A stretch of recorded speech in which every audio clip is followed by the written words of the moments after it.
Millions of people struggle to lower their LDL or bad cholesterol. A new type of therapy called a PCSK9 inhibitor can help reduce LDL or bad cholesterol by nearly 50%.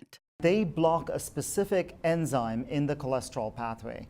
In doing so, they increase the removal of LDL cholesterol from the blood into the liver and lower LDL cholesterol levels. They were approved to be used for individuals who are at higher risk for heart disease, who have had a heart attack, a stroke, or who have a family history of very high cholesterol. These drugs were approved to be used in addition to the statin medications in these particular individuals. Doctors Kirsten Bibbins-Domingo and Dhruv Kazi from the University of California, San Francisco, and their co-authors examined the cost-effectiveness of PCSK9 inhibitors and their potential effect on U.S. healthcare spending.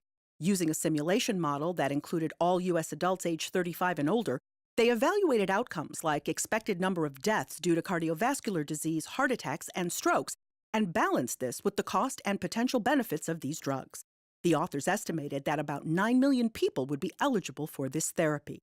This innovation comes at a price. They were launched at a little over $14,000 per patient per year. It would increase our total expenditure on prescription drugs by almost 40%. The study appears in JAMA, Journal of the American Medical Association.